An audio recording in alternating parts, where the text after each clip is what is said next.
afternoon and welcome to you all to today's online debate organized by the CEPR Research Policy Network on European Financial Architecture. The topic of the event is deposit insurance, demon or rescue, how to deal with the risk of bank runs. And you can imagine this webinar originated from the latest event, in particular with Silicon Valley Bank in the United States a few weeks ago. My name is Elena Carletti. I'm a professor of finance in the finance department at the Bocconi University. And together with Pieter Krahnen, I am also the pleasure to co-direct the RPN and chair the debate today. So let me start by explaining to you how the debate is organized and then present the speakers. So we have thought of organizing the debate in a type of Oxford-style debate, which means we are going to have two first impulses, one by Pieter Krahnen in favor of increasing deposit insurance, and one instead by Acharya in arguing instead that we should not increase deposit insurance. After that, we are going to have two commentators, Donnay and Oehmke, for a few minutes, and then we open the floor for debate. So I would like to encourage all of you to write your questions in the box Q&A that you find at the bottom bar of the screen. Before giving the floor to Jan, let me introduce the speakers a bit better. So the first speaker is Pieter Krahnen. He is the founding director of the Leibniz Institute for Financial Research, SAFE, at Goethe University, where he has spent most of his life, I would say, as a professor of finance in the House of Finance, and now he's retired. Then we have Acharya. He is the CB Star Professor of Economics in the Department of Finance at New York University Stern School of Business.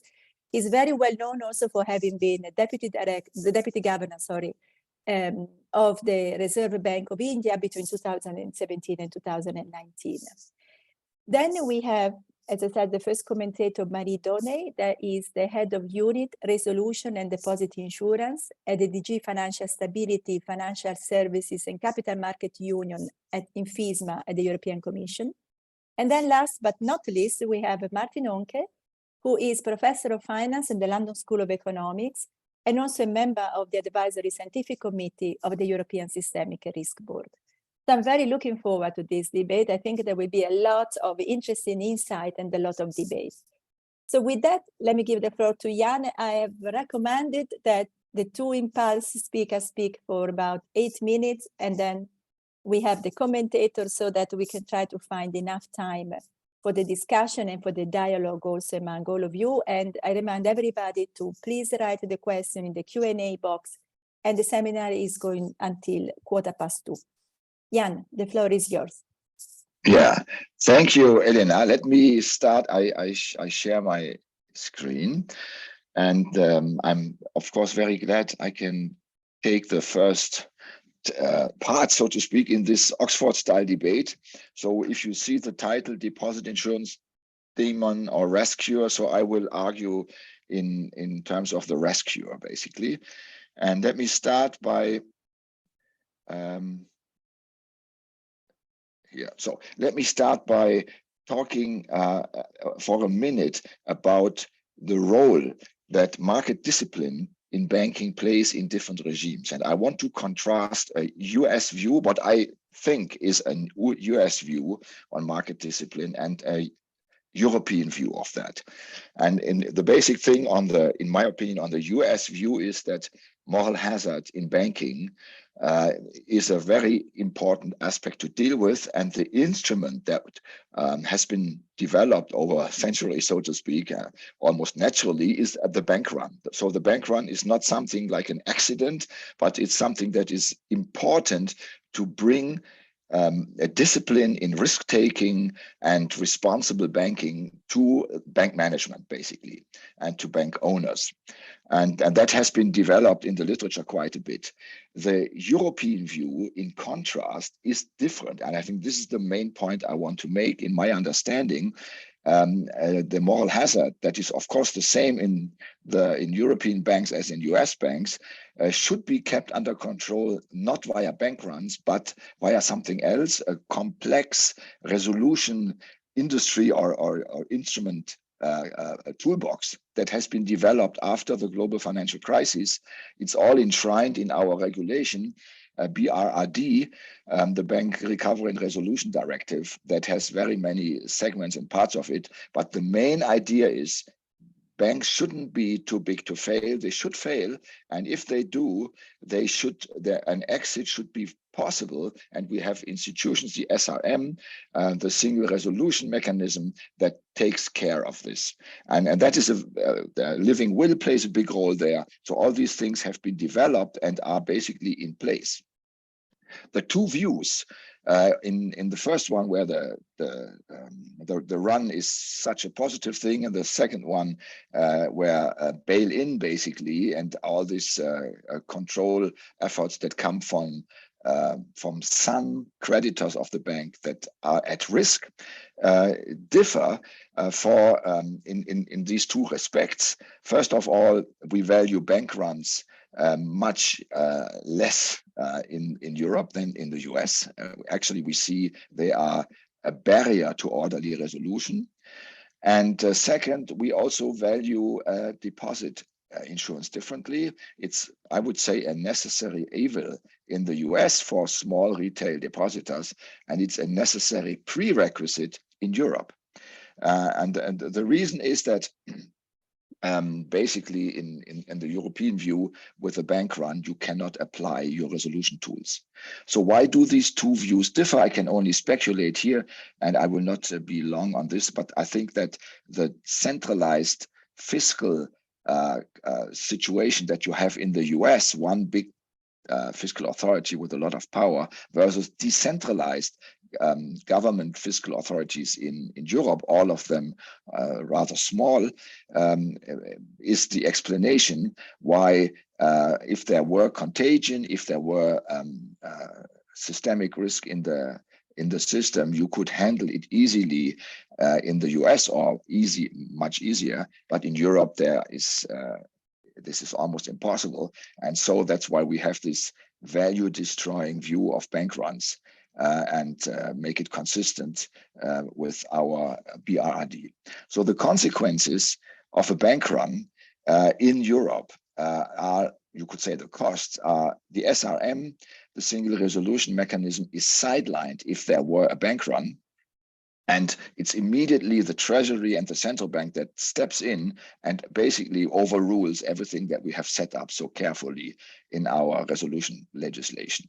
The living will not be applied or cannot be applied because of the high time pressure over the weekend, where everything has to be settled, as we have just experienced in the case of Crédit Suisse, which is not part of European Union, but has sort of the similar rule, maybe even a bit tougher with the Swiss finish in it. And basically, if you have this bank run, you cannot apply bail-in the way it should be. And in the end, you have to give deposit insurance to everybody anyway. At least that's what happened, both in the US as well as in Europe. So our diagnosis is we have acute bank runs in both cases. We have seen it in SVB in the US and in Crédit Suisse. We also had the experience, the feeling that this run risk might carry over to other banks, so there was a contagion risk imminent, and people felt there is a sort of a systemic risk atmosphere. And that's basically the situation that in Europe we desperately want to avoid. So our recommendations for Europe are all sight deposits of banks should be insured, no matter how large, no matter whether it's corporate or retail, so that everybody who has the ability to cause a run is basically deterred from doing this, has no need to do it. Of course, this insurance that we have, that we want to increase basically from currently a certain limited amount to basically everybody, to all sums, and to everybody who has a sight deposit, should be priced. So there should be a premium and maybe a margin call also, so that it is not a free lunch, what we are offering. And second, the minimum loss absorbing capital that includes the bail-in debt and equity should also be proportional to the volume of sight deposits that are typically on a bank's balance sheet, so that also the moral hazard would be contained this way. So to basically conclude, I think we have seen that bail-in can work in the case of Crédit Suisse, maybe not fully to the satisfaction of everybody, but at least it has been applied. So bail-in is real. Living will and orderly resolution is not yet functioning, and that is because that was my hypothesis of the bank run that we have been seeing. We want, for that reason, to complete the BRRD model like a capstone regulation that bans runs basically and enables bail-in and the SRM framework that we have been creating to work as planned. And my last point is, I think that the model that I'm defending, the model of bail-in and resolution in exchange for having no runs and trying to deter runs, is the only model that really can work under the, let's say, the structure, the architecture that we have in Europe with sovereign states working together in a single capital market, but without a global or European fiscal backstop at place. Thank you for your attention. Thank you, Jan. Just maybe a question, a follow-up question, and then we give the floor to Viral. I'm not sure I understand when you say the runs not apply resolution, don't allow to apply the resolution tool, because in principle, we know, or at least what I think I know, is that a bank can be declared failing or likely to fail also for liquidity reason, for liquidity problems, right? So it does not have to be necessarily an insolvency problem. Yeah. And we saw the case of Banco Popular, or also more recently the Sberbank, right? So even if the trigger is a liquidity problem, you can still have a bank declared failing or likely to fail, and as such, then it can go into resolution and liquidation depending on how big or how important or how much in the public interest it can be. So why do you really say that the resolution tools cannot be applied if it is a runs problem? Well, if we would not have a run, but we have liquidity problems, then the procedure can basically be applied as you said. But if we have a run, we enter this very short period of chaos. As we have seen, both at SVB and Crédit Suisse, which is basically one weekend, and everything has to be resolved there. And the mechanisms that we have installed with the SRM, so the orderly resolution, takes more time. And in practice, the SRM, in this case, such an institution, even in Switzerland, are simply overruled by the Treasury and the central bank, and they take action. They must, because they fear a systemic event would otherwise evolve. Okay, so it's more a matter of time. It's a matter of time, and the whole run thing is a matter of time. Yeah. No, I understand. Yeah. Okay, Viral. Thank you so much. Good afternoon to everyone in Europe. Good morning to everyone in the US. I see some friends in the audience, Enrico, Florian, Richard. Very good to see you here. So I don't disagree necessarily with what Jan has said, but I just wanted to explain a little bit my understanding of the current situation and the banking stress, and why I reach a slightly different conclusion than simply expanding the scope of deposit insurance. I'll touch a little bit later on as to some concerns I have. If we were to expand deposit insurance, then what are some of the factors that we may want to think about? So just to put things in perspective, every time there is monetary tightening in the United States, which is where I'm showing you the data and where I would think the bulk of the banking stress has been about, you do see that banks lose deposits. So here are 5 monetary tightening cycles from a chart put together by Torsten Slock at Apollo Capital. And you see that pretty much about 2 to 3 quarters into the monetary tightening, sometimes earlier, banks start losing a stock of deposits. And you can see in the red line that this was the case in 2022 as well. And you can see that relative to other monetary tightening cycles, this time, even in the first 2 quarters, which is in Q3 and Q4 of 2022, the slope of the loss of deposits was steep. And then the red line becomes very steep. And that's, of course, the bank runs that are taking place on some of the banks, such as Signature, Silicon Valley Bank, and First Republic Bank. So the point I want to stress here is, one, that banks do lose deposits when monetary policy is tightened. It's because they don't raise deposits as fast as money market funds do. It's because they are trying to optimize the overall cost of deposits rather than just on the marginal deposit that they are losing. But the second and the more crucial point I want to stress is that what's different between this cycle and the previous ones is that banks grew on the back of uninsured deposits in the most recent growth cycle that has just happened. And I want to explain that this has happened because of another policy tool that we have adopted since the global financial crisis, which is quantitative easing. And so we need to understand the genesis of all this a little bit first before simply rushing to the conclusion that uninsured deposits are themselves the source of the problem. Okay, so what do I have in mind? And what I have in mind is that we need to understand why was this time the growth focused on uninsured deposits. And I've been trying to explain in the last 2 or 3 years in some research with Raghuram Rajan and then a set of co-authors for empirical work that that our view of quantitative easing is that the central bank is expanding its balance sheet. That's true. But when the central bank expands its balance sheet, typically the commercial bank balance sheets also expand. And this is somewhat underappreciated as to why this happens. And the reason is the following. This is something we documented in a paper we presented at the Jackson Hole in August last year, saying that, listen, we are stocking up banks with these deposits and they might run. And this is a financial stability risk that QE engenders in the system. So let me just explain how QE works. So on the left-hand side, you have the initial balance sheet of the Fed, the banking sector, and the public. For simplicity, just think the public is non-banks like, say, insurance companies, pension funds, family offices, mutual funds, etc., etc.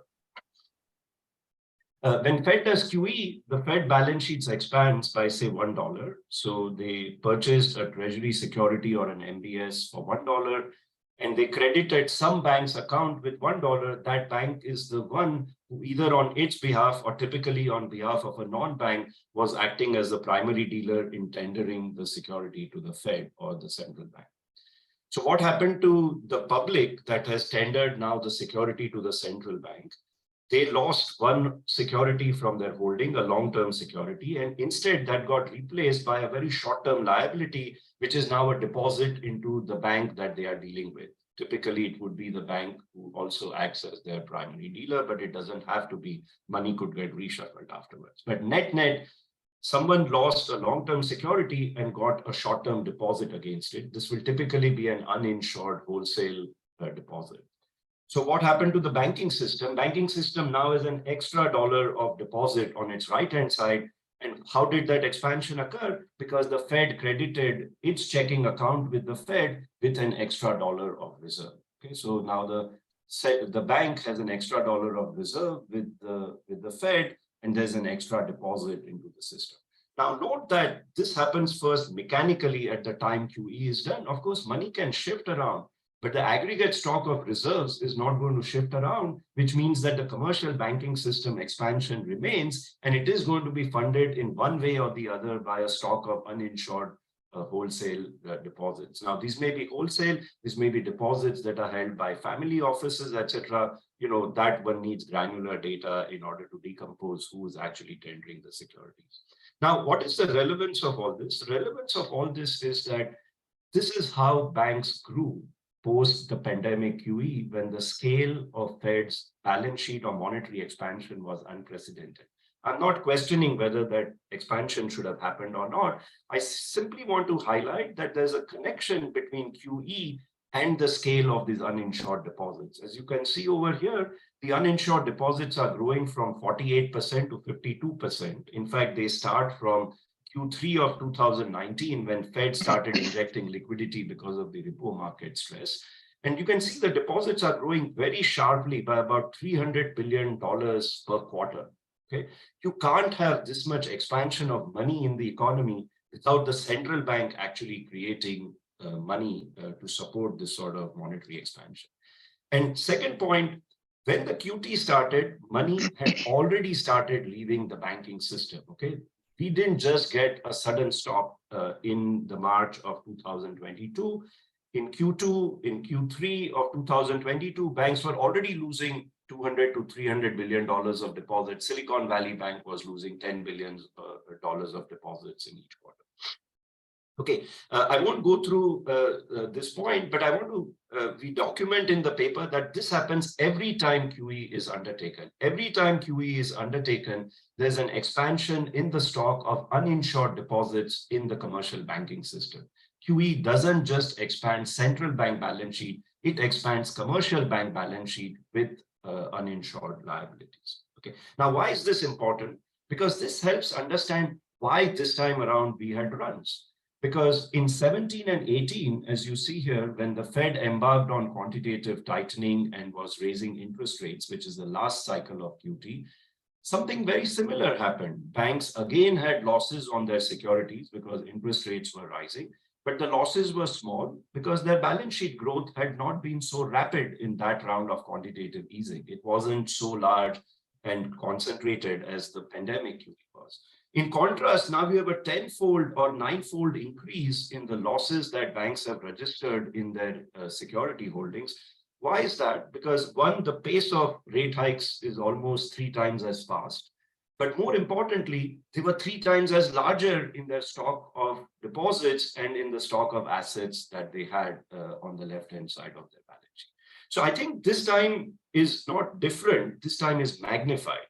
And I think this magnification has to do with the money supply that we created in the economy over a very short period of time because we wanted to kickstart the economy out of the pandemic recession. Okay, last point, and then I'll sort of just go to my policy prescription, which is that there was, however, in parallel since 2017, a dilution of capital standards in the United States. And this is an important point, which is that 10 years after the crisis, which is typically the case when bank lobbying, etc., seems to pick up, they started relaxing gradually the capital standards. As you can see here, tier 1 leverage ratio on average fell. It fell especially for banks in the mid-size category up to $250 billion because they were actually the ones that lobbied for the relaxation during the 2018 period. So there was actually an erosion at the same time leading up to the pandemic of these capital standards. So if you ask me, if I had looked at this data, would I have concluded that the solution to the problem is that we should backstop everything? Maybe you could prevent the immediate runs as the Fed and the FDIC have in the immediate aftermath of Silvergate, SVB, Signature, First Republic Bank, etc. But I just want to rewind back to 2007-08 when we did all of this. Federal Reserve and the FDIC backstopped all runnable claims on the banking system. In fact, FDIC provided 3-year guarantee to transaction accounts, which are basically the corporate checking accounts for 3 years. It backstopped issuance of debt by the largest bank holding companies for 3 years, unsecured bonds in the market. All of these were backstopped, and yet there wasn't calm in the financial system.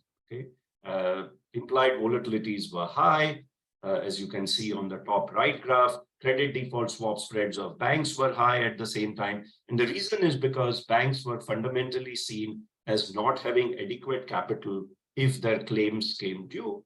In my view, that is something like which is going on for a part of the system because they have actually made losses on their security positions. They have just not marked them to market because of the exception allowed in the hold to maturity securities. Then what did work in 2009 was actually the stress tests that were done in February to May of 2009, when we went to banks and said, listen, we are going to stress test you for the risk that is presently going on, which at that time was the risk of a recession, but this time it's the risk of a stagflation, which is the risk of a recession plus the risk of high interest rates. And I think this is an important point that currently the stress tests have low interest rates in the stress test. When a recession happens, the assumption is that interest rates are going to collapse to 0.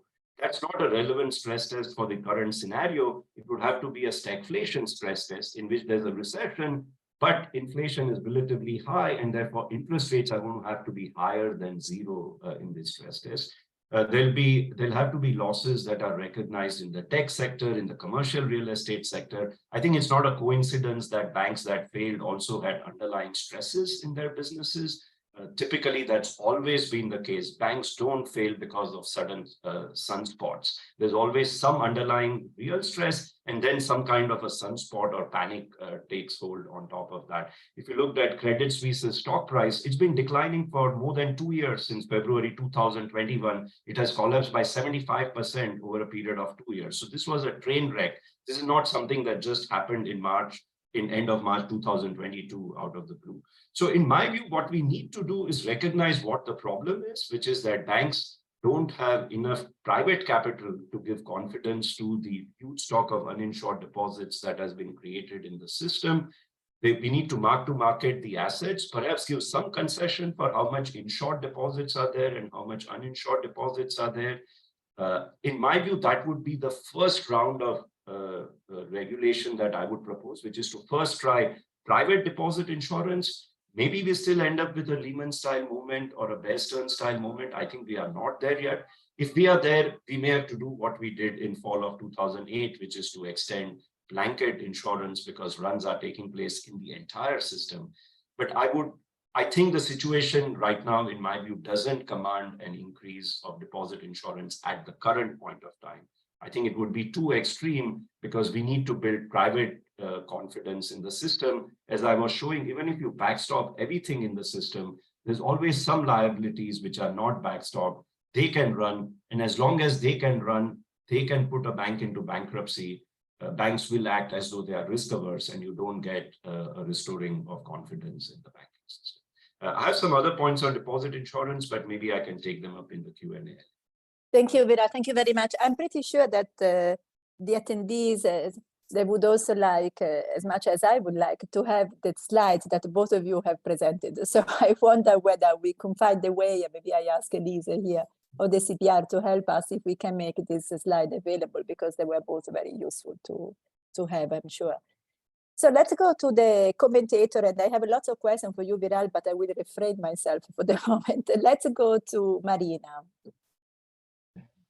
Thank you, Elena, and thank you, Pieter and Viral, for very useful presentations. I'll try to react to some of the elements both of you presented, but then I was also asked to say a couple of words on our recently adopted crisis management deposit insurance package. So we actually earlier this week just announced some revision in the European framework for crisis management. So I'll try to, without boring you with all the details of CMDI, it's quite a thick pack of very technical reading, trying to hook it to some of the elements proposed by Pieter and Viral. Let me maybe start with some of the elements highlighted by Viral on why this is happening and why there is indeed this as a follow-up of QE and withdrawal of QE, maybe indeed repricing of the assets, which may be indeed be a trigger for nervosity in the deposits, and without repeating the academics and the root cause and so on, but going directly to the more policy side. I think in Europe, I need to highlight that our standards for prudential requirements and supervision are actually pretty high, and for example, just to name one, in terms of implementation of the Basel requirements for capital for liquidity, we apply those to all banks in Europe, which is not the case in the US, and SVB as a regional bank was not subject to those requirements. It's the same for the requirements on resolution. SVB in the US was exempted from heavy resolution planning and requirements.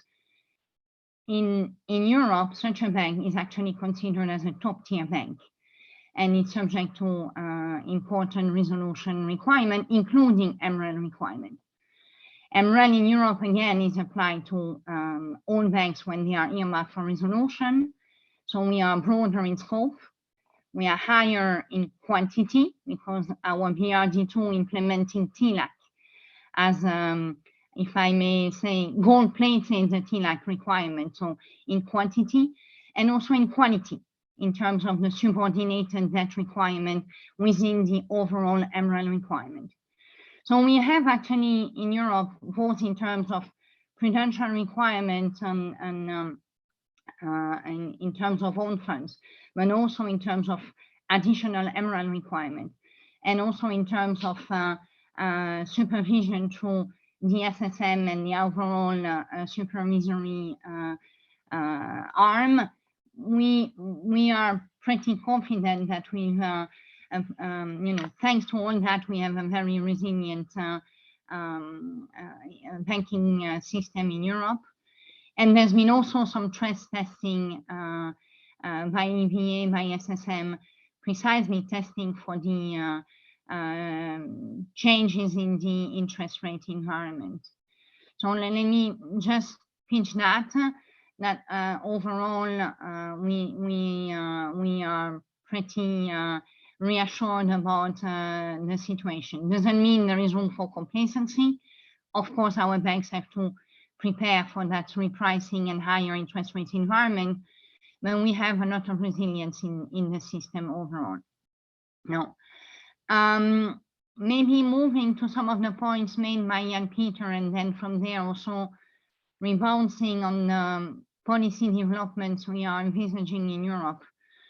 I'd like to underline two of the messages which I think Jan was trying to convey, which is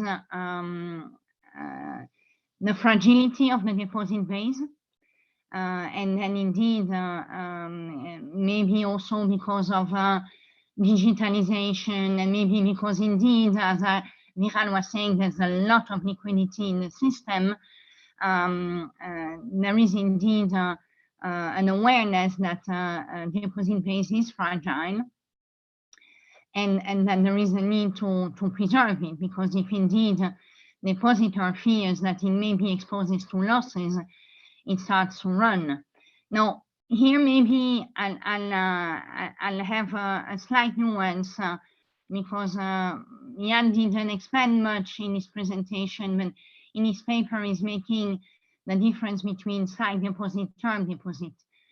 I think that a depositor, when it fears that he may be imposed losses and maybe there may be disruption in its deposit-bank relationship. So when there is a fear that there may be a disruption in the client-bank relationship, there's not only the uninsured part that can run, there's actually everything that can run.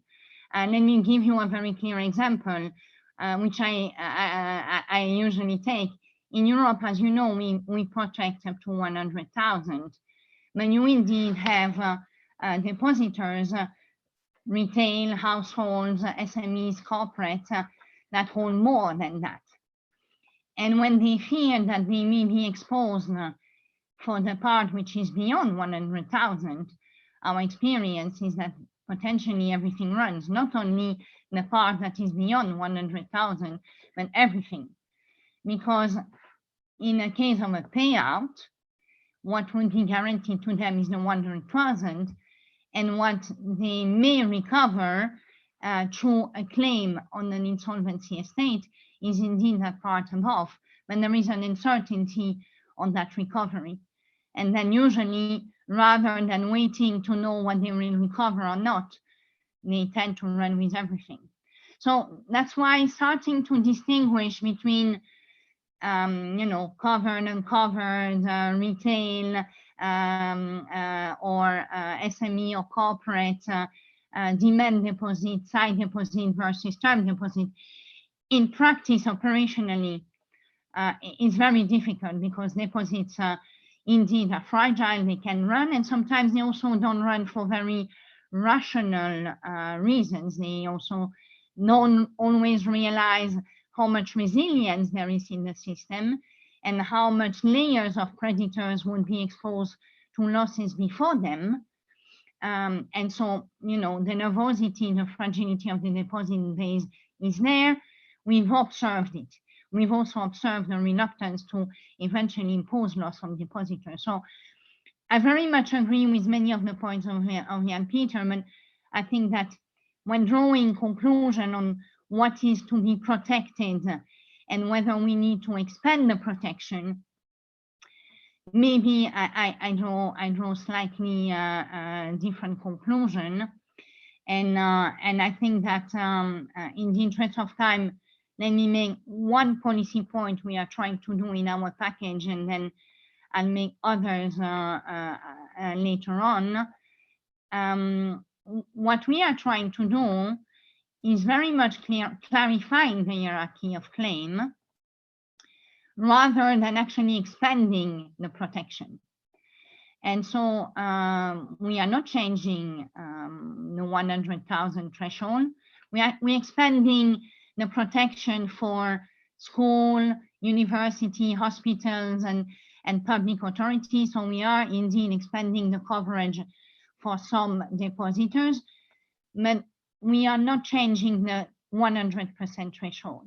However, we are trying to shield more depositors, potentially more than the covered deposits, by having a very clear hierarchy of claim, further harmonizing in Europe the hierarchy of claim, actually introducing a general depositor preference, which is actually already the case in the US.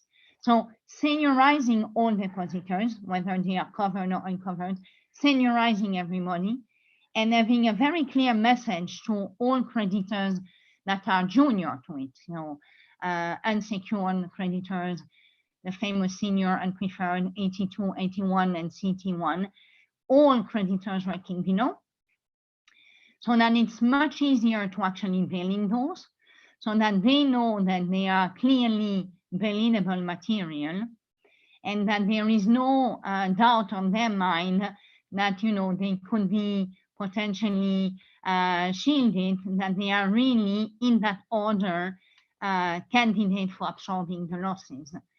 And I think that also is very important, and our other European institution, ECB, SSM, SRB, EBA, have in the aftermath of the Crédit Suisse crisis been very clear that not only we need to have a very clear hierarchy of claims, but we also need to be respecting it in those situations.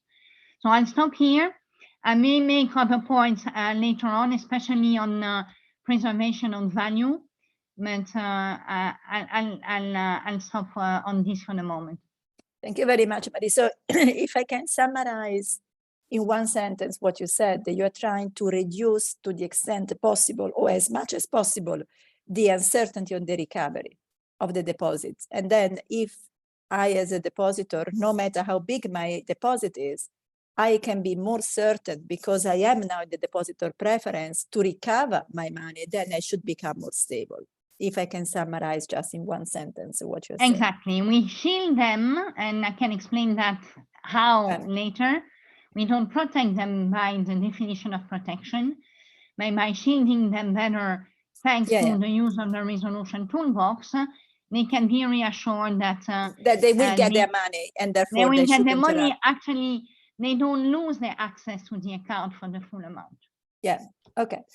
Okay, Martin, last words to you. With I know you are the last one. Is a bit unfair what I'm saying, but I'm watching the time, so I would like to have enough discussion. But please. Yes, great. Well, first of all, thank you very much for inviting me to participate to this, I think, very important and topical discussion. Let me quickly summarize my views, and some of them are, I think, in agreement with the SAFE report, but then also I think my policy conclusions are slightly different, and let me outline why that is. So let me start with where I agree. I agree that, and as a general principle, we have to be mindful and conscious of moral hazard in the banking sector. And I also agree, and this is outlined at the beginning of the report, that it's essential, and this is something I think that we've learned post 2008-9, that there's a clear distinction between what is bail-inable and what is not bail-inable. And my general view, even back then, was that, well, any type of form of deposit, because of their demandability, are never really going to be bail-inable de facto. They will just leave the bank if necessary. And so, my view was that back then, what we've learned, and I think also what policymakers have tried to implement, is that it has to be the case that there's sufficient loss-absorbing capacity or capital in the form of equity or long-term debt in those banks. So I agree with all of that. But in my view, this doesn't necessarily mean, or does not mean, that we then should conclude that all deposits should be insured.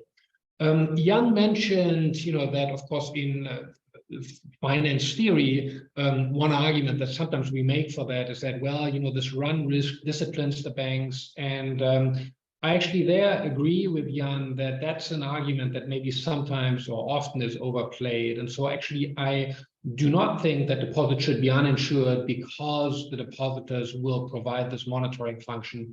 In fact, I think in SVB, we can see that the uninsured deposits ended up really not disciplining the, I would say, subpar risk management at SVB.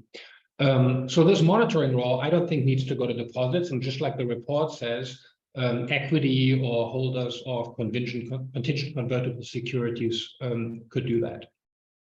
So why don't I agree with the conclusion that perhaps then we should insure all deposits?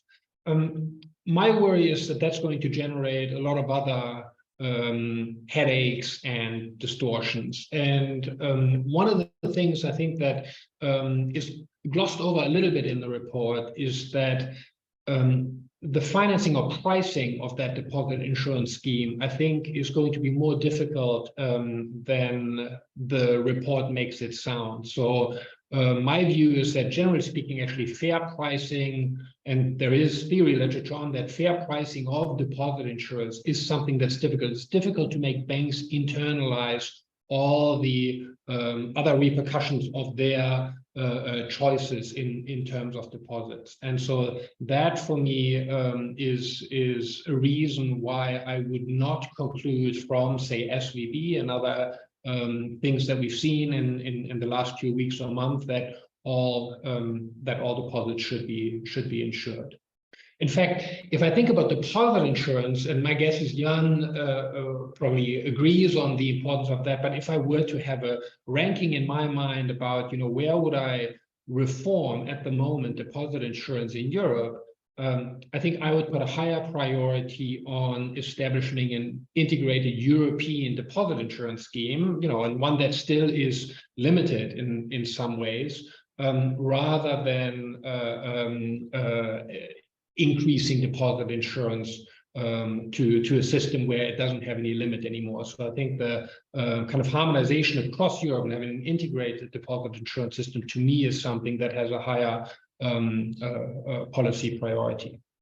I still think that SVB has taught us something, and that we should think about where the regulatory framework could be improved. So one thing is, at least important in my mind, is that one of the big issues with SVB, in my reading, is that companies, particularly SMEs, needed to make payroll, and that created a difficulty which ultimately, and a potential for spillovers, which I think ultimately led the Fed and Treasury to give the blanket guarantee. So I do think there may be scope to think about either distinguishing between household accounts and SME accounts, and some proposals that I've seen say, well, if we can distinguish, then perhaps it would make sense, in order to make payroll and things like that function smoothly, to have different limits for different types of depositors, but not unlimited.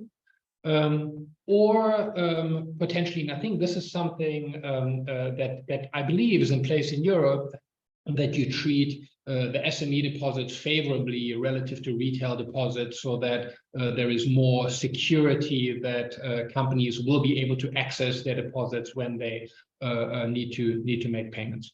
I think the other thing we've learned is that some types of deposits are less stable than we thought before SVB. And so I think in terms of, say, definitely liquidity regulation, but perhaps also capital regulation, we should go back to the framework and think about to what extent do we potentially have to reflect that in our regulation. And should it, for example, be the case that the ratio of, say, uninsured to insured deposits is given a bigger role in liquidity and capital regulation to reflect the fact that for those banks that have a lot of uninsured deposits, most likely the deposit franchise, which usually, the value of which usually offsets mark-to-market losses, is going to be much weaker. So that, in fact, and I think that is one of the big factors in the demise of Silicon Valley Bank, that was not the case, and that's perhaps something going forward, now that we've learned that we should reflect in our regulation. And I think this also kind of Viral mentioned that, I think is something when we think about marking to market versus holding to maturity. I think also there probably we should think about how stable and hence valuable is the deposit insurance franchise. If my deposit franchise is very stable and valuable, then in my mind, hold to maturity accounting makes sense, right? But if it is not, then of course it might make more sense to mark these assets to market, because your deposit franchise is not going to allow you to ride out the time to maturity. Let me stop there. I'm happy to come back to any of these points in the discussion, but just in order to leave time for questions, I'll stop right here. Thank you very much. No, thank you, Martin. This was very insightful. Let me, maybe we have 25 minutes, so let me proceed in this following way. Let me go back to Jan to maybe react to some of the comments that you have had from all the three of them in reality. But let me add one point from myself, which is none of you, and I was a bit surprised to be honest, mentioned the word liquidity in resolution. Because one other aspect, I mean, maybe one possibility to come closer to your idea, Jan, that the run issue and the speed of the run makes it very difficult to deal with the normal resolution tools. What I asked you before, actually, could that be solved if we had a way in which we could provide the liquidity and resolution, therefore we could take time to actually implement and use the resolution tool? And of course, another aspect that we haven't really much discussed, why do we have a run, whether it's more a panic, a real liquidity, or whether it's more insolvency, and therefore the liquidity resolution may differ according to the type, to the origin of a run. But what about having a system, which I turn to Maria, I think we don't have in Europe yet, which is to provide the liquidity and therefore take a little bit more time. You can do that before you declare a bank failing or likely to fail, but afterward is a bit more complicated. Jan. I was muted. So yeah, thank you. That were very many interesting directions in which the discussion can go. And so I just mentioned a few things. I start with maybe one general thing. What I wanted to suggest was deposit insurance for all sight deposits. So if I didn't use that word in my presentation, I have to apologize, but it's not for all deposits, right? So it's for sight deposits, those where the time problem is so important. If you have a term deposit, there's more time, and then the regular instruments that we have developed in Europe can be applied, right, as soon as that happens. But sight not. There's a nice column today by Julian Tett in Financial Times. Maybe you have read that. And it's on exactly our topic, right? It shows, and it basically claims in the future, we will have bank runs, not runs, we have jumps, bank jumps, because it's instant. It's driven by social media and Twitter. In that case, she is a paper she discusses on. And it just shows that bank runs will be more of a problem in the future rather than less. At least that's my reading of her very interesting column. So to Viral, I think that's hugely interesting what you show about the connection between QE, the buildup of deposits, the fall of deposits. I don't disagree at all. To the contrast, I think this is a completely under-researched field, how this QE has changed the banking industry and influenced it. There was so much discussion that QE should be market neutral, and that was observed a bit, but not really the impact it had on the, I would say, on the architecture of balance sheets in banking. So that I find very interesting.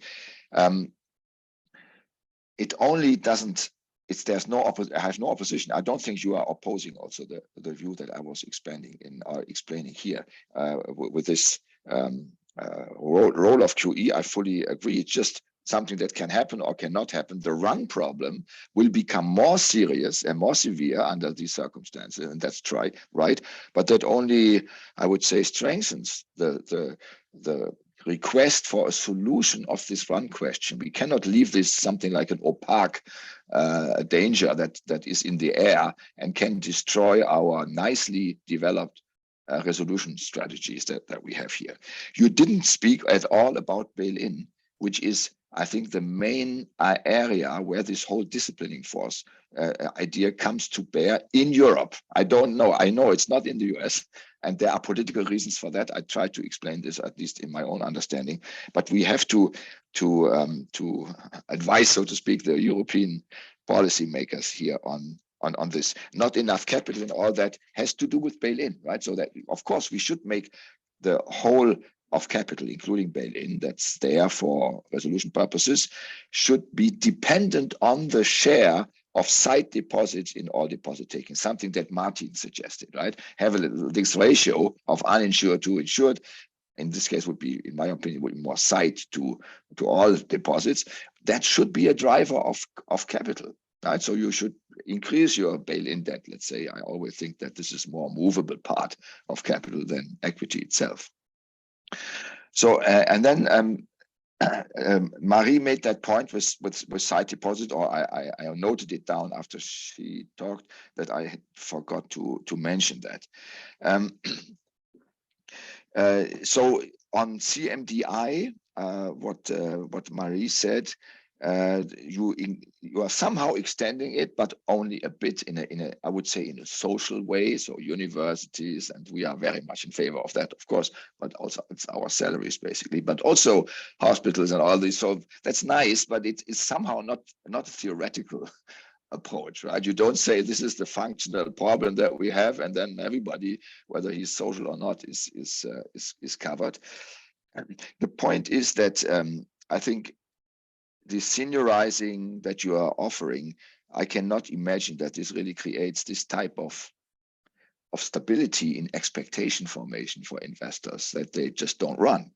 And the last point I wanted to make to your comment, bail-in debt cannot be run, right? I mean, it's very important that we have runnable debt and not runnable debt, and bail-in is not runnable, as all term deposits are not runnable, right? So that's exactly, that may be the, if we increase deposit insurance and make it more costly for banks because of maybe they have to hold more capital against it, for instance, then with a higher price of sight deposits, there may be less of it, and maybe more investors willing to go to term. And then there is no run, right? Or less of a run, more time for SRM to work. And that's what I have in mind. And on Martin, we didn't speak about European deposit insurance here, although this is very much on our agenda, right? So if I think deposit insurance, I always think we need it on a European way. But the discussion is not, in some sense, is never starting really in Brussels for some obvious national political reasons. But I think this is a very good entry door now, this run risk, that we can talk more openly about a stronger and trustful deposit insurance, which we actually don't really have. At least in Germany, you have no state deposit insurance, you have a private deposit insurance. And it's only as good as the banks that give some capital to it, and that may be very weak. Right? So, but that's a different argument I'm not making here today. Okay, I hand back to Elena. Thank you. Elena, your own question, sorry. Liquidity resolution, let me just say, I think this is that is a possibility to do this. It could be an alternative, but I want to raise the flag that this means that it basically is sort of a nationalization of the problem, right? Because by giving free liquidity, so you have basically taken over the risk. It's in the government's hands then. The bank become nationalized in a way, and then it's a bit the SVB solution, right? But it's not entering into capital. But in any case, let's go to Viral again. Viral, maybe we want to talk a little bit more about this held to maturity and mark to market that also Martin raised. And one question I thought when you were speaking, I mean, and maybe it's a completely naive point, but there are several ways why the price of a security may fall. Right? So if we go back to 2008 and so on, that was mostly driven to a real credit risk embedded in these securities, whereas now it's much more an increase in interest rate, but there is much less worry about the credit risk. So maybe the question I have for you is, because you may, if you do mark to market, anyway, the price would fall, whatever the reason is. Should we eventually make a distinction depending on the reason why these values, these market values would be lower, or you think we shouldn't distinguish? And secondly, I mean, from my own papers with Franklin, we know market prices are not always representative anyway of values, even when they are driven by problem in fundamental values. So what's your opinion on that? Yeah, why don't I start off with your last question, Elena, because I'll most likely forget it otherwise by the time I come back. So I have a very simple view on mark to market, and this is just based on talking to bankers and trying to do mark to market of securities in India. The importance of mark to market is that whatever risk is moving the security prices flows into the P&L of the bank. If a risk doesn't flow into the P&L of a bank, they don't think about that risk. It's as simple as that, okay? Banks want to generate a carry in every quarter. You can call it a carry, a net interest margin, or return on equity, whatever you want to call it. If a risk has been enshrined in regulation as not being relevant to affecting that P&L or carry in your quarter-to-quarter earnings, banks will have a temptation not to worry about that risk. Now in the US, because FASB allows the HTM versus MTM classification, in some countries like India, you can also do that, but there's a cap on how much you can do HTM. And I think that's a very good system that is there. In other jurisdictions, it may be different. But so in US, there's a cross section. There's aggressive back office asset liability management, which says, listen, I will adopt my US GAAP accounting standards, but for my internal purposes, I will always mark my tangible equity to market fully. There are banks which do this. They are saying, listen, I don't care whether I have stable deposits or not. I'm not going to fool myself that I have equity by not marking to market for my internal risk management purposes. So these banks are generating accounting carry in quarter to quarter without fooling themselves that I actually have stable equity or not. You know, they are actually always marking to market.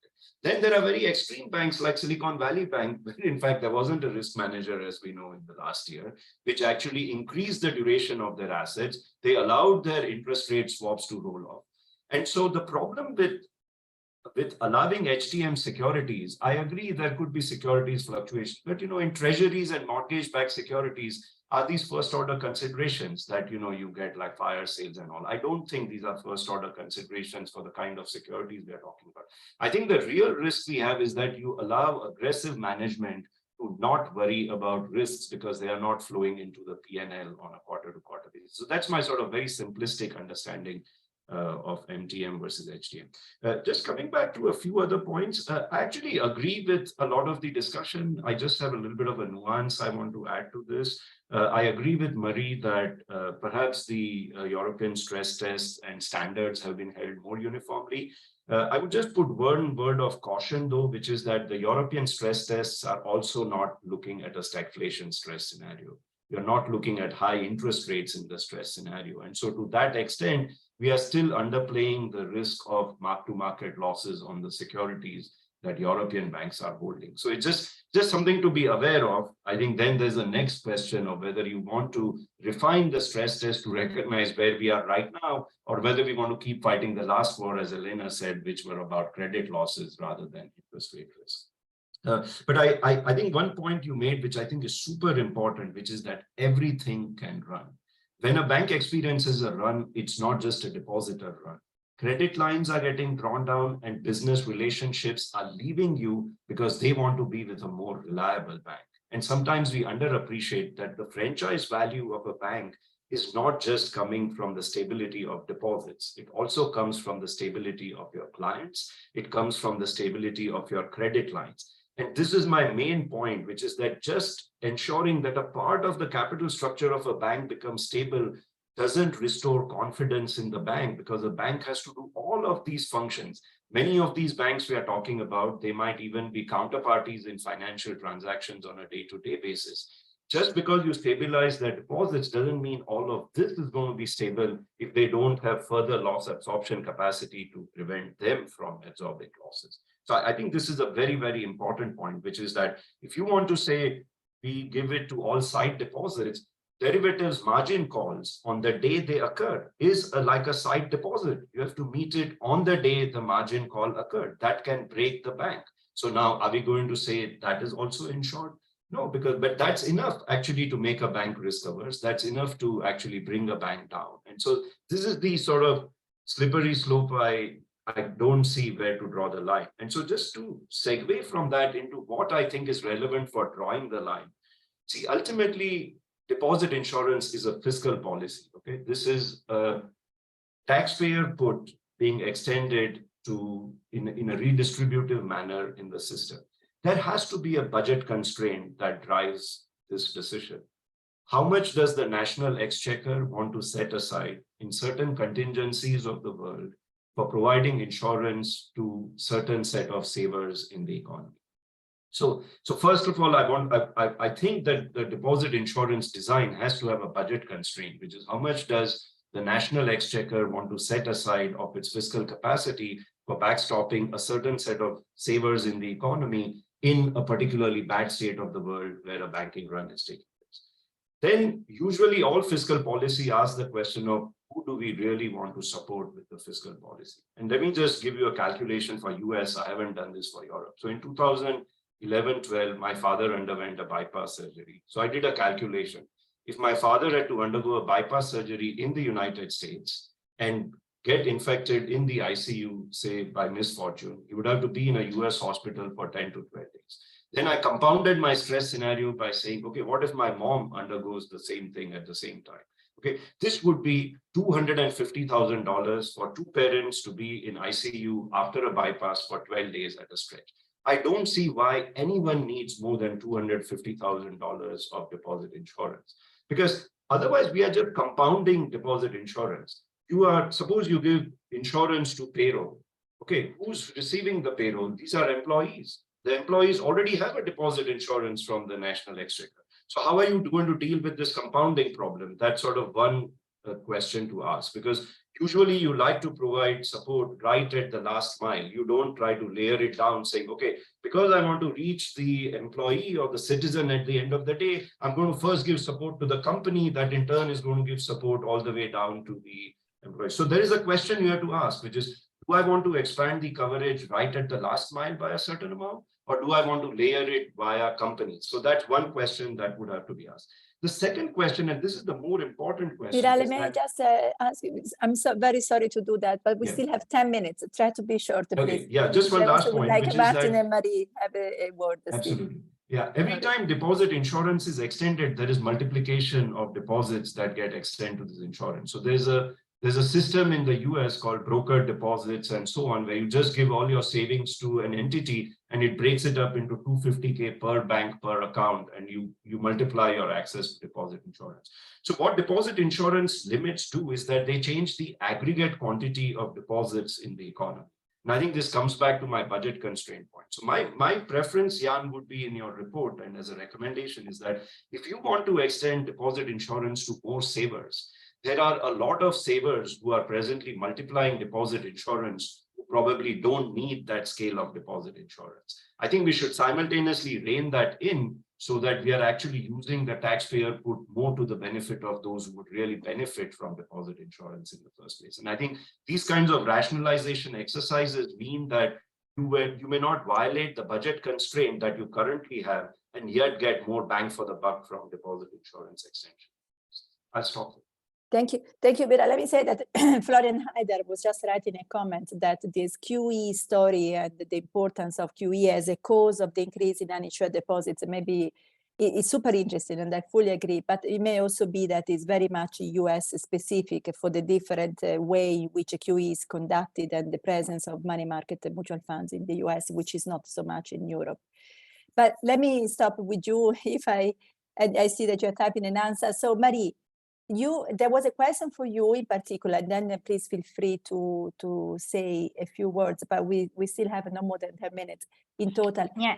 Which was, when secured and unsecured depositor might run and should be deterred from running, does it imply that in resolution all deposits are quasi-secured under general depositor preference? I'll try to address that question by coming back to the point on franchise value and preservation of value and explaining exactly the mechanism on how to do that. And hopefully I'll kill two birds with one stone. So I agree with both speakers. It's really about preserving the value, and when you have a failing bank and when you are trying indeed to organize an asset sale, a transfer, or even a bridge, so it takes a bit longer when you eventually, like the FDIC just did in the US, find buyers for part or the whole business of the bank and the rest goes in the ramp. The best guarantee to preserve the value in the bank and also to stabilize your depositor is to somehow make sure that on Monday morning they wake up being the client of another bank, and that, you know, there is no disruption in the economy, there is no interruption of the bank-client relationship for nothing, not only the covered one or more or other products they may have. You reduce the incentive to run if you can facilitate this type of crisis management tool where eventually your client bank relationship is preserved. You're just becoming client of a new bank. And that's what was very difficult to achieve in Europe, actually, and why now with CMDI, we are trying to fix exactly that, trying to preserve value and enhance depositor confidence and stabilize. And we are doing this using the deposit guarantee scheme, okay? Deposit guarantee scheme as a default can intervene for the payout for the part of the deposits which is covered, 100,000 in Europe for those who are eligible, okay? And it's very difficult, and you know, without expanding too much, but it's very difficult on the current rule to use the DGS for other measures. It's possible, but difficult in practice. And what we're trying to do with the reform with CMDI, by changing something which is, I'm sorry, it's going to be technical, the least cost text and the hierarchy of claim, we are precisely trying to facilitate those operations and making sure that the DGS can intervene to shield the depositors in lieu of possible losses that would have imposed on them, so that the transfer can be done with a big portfolio. It's more attractive to the buyer because it has a portfolio which is more coherent and where the value is more preserved and where it's reassured that there will be no incentive to run because it takes the coherent portfolio deposit, sometimes even more than deposit book. So more attractive to the buyer, preserving value, and indeed shielding more than the covered depositors. When we're not changing the protection, the 100,000, okay? We are facilitating this by further harmonizing and indeed seniorizing all depositors in the EU. Again, don't forget, there is in all banks in the EU substantial own funds, substantial MREL, and that is important because you have an important buffer that can absorb that. And then, if that's not enough, instead of touching your depositors, you can use your DGS. So that's, in a nutshell, very simplified, cutting corners, the mechanism where we are trying to indeed strengthen depositor confidence, preserve value, facilitate orderly exit of those banks exiting. Maybe one point on the budget constraints that Viral was making, which I think is very important. In Europe, deposit guarantee schemes are privately funded, okay? Whether they're public, private, I'm not going into that because it's complicated in Europe because of state aid. It's a difficulty we have in Europe that doesn't exist outside Europe, but okay. The funding is always private. All our DGS are financed by private means. There may be an implicit government guarantee in case there is a shortfall. So true, it's possible that the DGS may face a shortfall. And in those cases, they can raise additional contribution from the private sector, or they can indeed call on the credit line, which is then an implicit backstop by the public. Now, I won't surprise you that if you want, at least in the banking union, the best safety net against a shortfall in the national DGS and avoiding the recourse to the backstop of the public authorities, the solution is EDIS, the common insurance, because then you have a possibility to mutualize in Europe your deposit insurance, still financed by the industry.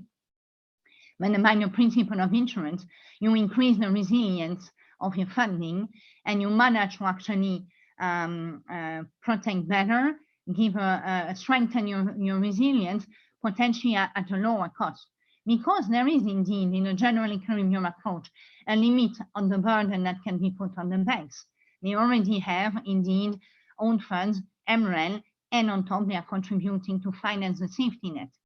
In the banking union, safety net means single resolution fund, 80 billion at the end of next year. And in the national DGS, so not yet in a mutualized EDIS formation, but hopefully at some point we get there. But in the banking union only, we have more than 50 billion in the national DGS. So you add up all that in the resilience of the system, the buffers that are inside the banks, those safety nets. You want to use those safety nets to avoid you using your public guarantee, which is the ultimate backstop at the end when you have indeed used the industry safeguards. I stop here. Thank you, Marie. Martin, it's 14:14. I leave to you the challenge of summarizing. Well, maybe given the short time, I can just conclude with a little bit of food for thought of things that maybe we didn't quite touch on, but that could be useful things to consider as well. One of them is we talked a lot about SVB. We talked much less about Crédit Suisse. Of course, the overall theme here, we're thinking about deposit insurance and to what extent having more or less of it is going to allow us to deal with failing banks better or not. One thing that I find interesting about Crédit Suisse is that, of course, even though all these new rules, resolution rules have been in place, ultimately the choice was made not to apply them in this example. And so coming back to our topic of deposit insurance, I think one interesting question would be, was this something to do with deposit insurance or was it something else? My view, I think, is that it was probably something else, that despite all the efforts we've gone through since 2008-9, and there I think Crédit Suisse differs from SVB, a global bank continues to be a very difficult animal, if you want, in resolution, just because of multiple jurisdictions, these issues, and so on. So I think another thing, in addition to rethinking deposits that we've learned in the last few months, is that perhaps the resolution mechanisms that we've built, given that at the moment they could have been applied, they were not applied, maybe not fully up to speed, kind of in general. The other thing that I was thinking about, and then I'll stop, as you know, the last few commentators spoke, and we came back to SVB, is that it'll be interesting, I think, to see down the road, and maybe some of you have a view on that, is whether in the SVB case, the run that we saw was a symptom or a cause. In other words, it might be that the post-mortem will be that SVB was insolvent and undercapitalized, and the run was just a symptom of that, right? Another view would be that actually the run was one of the causes of them going down. I think the first case to me by now seems is going to be the most likely conclusion down the road. But I think that will be an interesting thing to watch. But overall, I think, and that'll be my summarizing sentence, I think again, thank you for the invitation to participate. And I think this panel, everybody have raised very important and interesting thoughts on what we've learned over the last few months. Thank you. Thank you, Martin. I see that we are a little bit late, and therefore we should probably let everybody go. But I want to thank you all. This was a much interesting discussion. And I think, Jan, if you agree that we should probably continue it. So both going more to policy or continue with academics of this dialogue, but certainly an hour was not enough to cover, an hour and 15, we even extended it, but was still not enough to cover all the interesting issues that we touched upon. Yeah, thank you. Thank you so much, very everyone. much. Very fascinating. Yeah.